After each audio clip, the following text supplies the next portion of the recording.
सांबोपाख्यान में मगों का वर्णन। सांब ने कहा, नारद जी, आपकी कृपा से मुझे सूर्य भगवान का प्रत्यक्ष दर्शन प्राप्त हुआ, उत्तम रूप भी प्राप्त हुआ, किंतु मेरा मन चिंता से आकुल है। इस मूर्ति का पूजन और रक्षण कौन करेगा? इसे आप बताने की कृपा करें। नारद जी बोले, सांब, इस कार्य को कोई भी ब्राह्मण स्वीकार नहीं करेगा, क्योंकि देव पूजा अर्थात देवधन से अपना निर्वाह करने वाले ब्राह्मण देवलक कहे जाते हैं। जो लोग लोभवश देवधन और ब्राह्मण धन को ग्रहण करते हैं वे नरक में जाते हैं। अतः कोई भी ब्राह्मण देवता का पूजक नहीं बनना चाहता। तुम भगवान सूर्य की शरण में जाओ और उन्हीं से पूछो कि कौन उनका विधि विधान से पूजा करेगा, अथवा राजा उग्रसेन के पुरोहित से कहो। संभव है कि वे इस कार्य को स्वीकार कर लें। नारद जी की इस बात को सुनकर जाम्बवती पुत्र सांब उग्रसेन के पुरोहित गौरमुख के पास गए और उन्होंने उन्हें सादर प्रणाम कर कहा, महाराज, मैंने सूर्य भगवान का एक विशाल मंदिर बनवाया है। उसमें समस्त परिवार तथा परिच्छदों एवं पत्नियों सहित उनकी प्रतिमा स्थापित की है और अपने नाम से वहाँ एक नगर भी बसाया है। आपसे मेरा यह विनम्र निवेदन है कि आप उन्हें ग्रहण करें। गौरमुख ने कहा, सांब, मैं ब्राह्मण हूँ और आप राजा हैं। आपके द्वारा दिए गए इस प्रतिग्रह को लेने पर मेरा ब्राह्मणत्व नष्ट हो जाएगा। दान लेना ब्राह्मण का धर्म है, किंतु देव प्रतिग्रह ब्राह्मण को नहीं लेना चाहिए। आप यह दान किसी मग को दे दें, वही सूर्य देव की पूजा का अधिकारी है। सांब ने पूछा, महाराज, मग कौन है?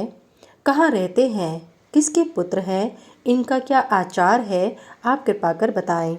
गौरमुख बोले, मग भगवान सूर्य, अग्नि तथा निक्षुभा के पुत्र हैं। पूर्व जन्म में निक्षुभा महर्षि ऋग्जीव की अत्यंत सुंदर पुत्री थी।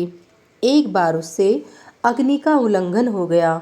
फलस्वरूप भगवान सूर्य अग्नि स्वरूप रुष्ट हो गए।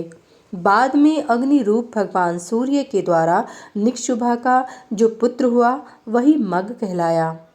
भगवान सूर्य के वरदान से ये ही अग्निवंश में उत्पन्न अव्यंग को धारण करने वाले मग सूर्य के परम भक्त हुए और सूर्य की पूजा के लिए नियुक्त हुए। भगवान सूर्य की पूजा करने वाले मग शाक द्वीप में निवास करते हैं। आप भगवान सूर्य के पूजक के रूप में उन्हें प्राप्त करने के लिए शाक द्वीप जाएं।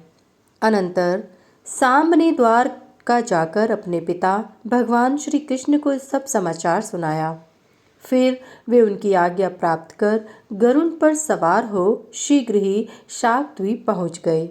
वहां जाकर उन्होंने अतिशय तेजस्वी महात्मा मगों को सूर्य भगवान की आराधना में संलग्न देखा।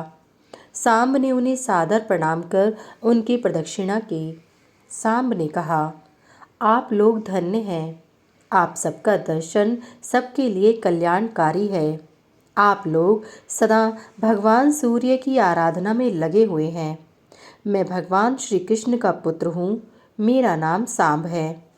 मैंने चंद्रभागा नदी के तट पर सूर्य देव की मूर्ति की स्थापना की है। उनकी आज्ञा के अनुसार उनकी विधिवत आराधना के निमित्त शाक द्वीप से जम्बू द्वीप में ले जाने के लिए मैं आपकी सेवा में उपस्थित हुआ हूँ। मेरी सविनय प्रार्थना है कि आप लोग कृपा कर जम्बू द्वीप में पधारें और भगवान सूर्य की पूजा करें।